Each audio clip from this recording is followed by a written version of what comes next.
If you want to become a better public speaker and a better presenter, the reality is that it takes a little bit of work. One of the biggest obstacles is fear, nervousness, anxiousness that essentially arises when we think about having to give the presentation and actually think a little bit deeper about the ramifications of not doing a good job. Ramifications like looking less competent and less professional in the eyes of others, losing out on opportunities because we didn't have the ability to present effectively. And the more that's at stake when we present or when we public speak, the greater that nervousness and anxiety can be. And so in this video, I want to share with you 3 strategies to essentially overcome or at least mitigate a lot of that nervousness. And these are strategies that have worked well for me, that I have essentially devised and applied over the course of 20 years or close to 20 years, coming from someone who could barely even stand up in front of a small group of people, whether it be 3 or 4 people because I was so nervous and so anxious, to now being able to address audience of 200, 250 to 300. I'll say the reality is that the anxiousness and the nervousness does occur, but I'm able to mitigate it. So the 3 strategies are the following. Number 1 is just simply to prepare. Get adequate preparation for your presentation or your speaking engagement. And so this is what it might look like. Write out a draft of what you're going to talk about, make the slides, and then really practice timing what you're trying to get across with the slides, or just going over and over and over rehearsing the contents of what you want to get across. The more you do it, the more comfortable you be.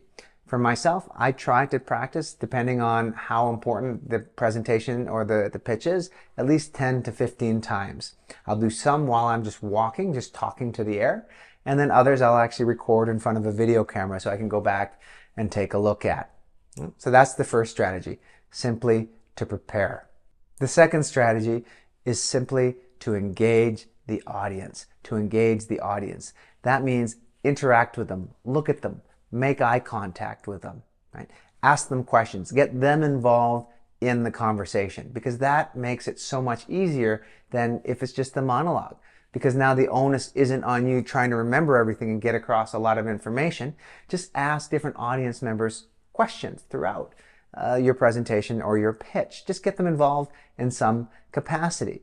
Because when they ask questions or they get involved, they become much more vested, and quite often it's much more enjoyable and a little bit easier when you're interacting with them rather than just feeling like the pressure is all on yourself. A great way to get good at this is to practice outside of the session by having general conversations with people. Just start up conversations with people in an elevator, at a restaurant, in the hallways of your office. Just take the initiative, introduce yourself, ask questions, interact. And the more you do that, the more comfortable you'll be and to engage the audience members within the presentation or the pitch itself. The third strategy is simply to create a relationship with the audience prior to you actually formally speaking. And that just entails you arriving 5 to 10 minutes early and just starting a little bit of chit chat with different individuals who are going to be in the room. And if the audience members are people that you don't know, this is even more important. And if you remember back to the last video, I shared with you a fundamental principle of communication.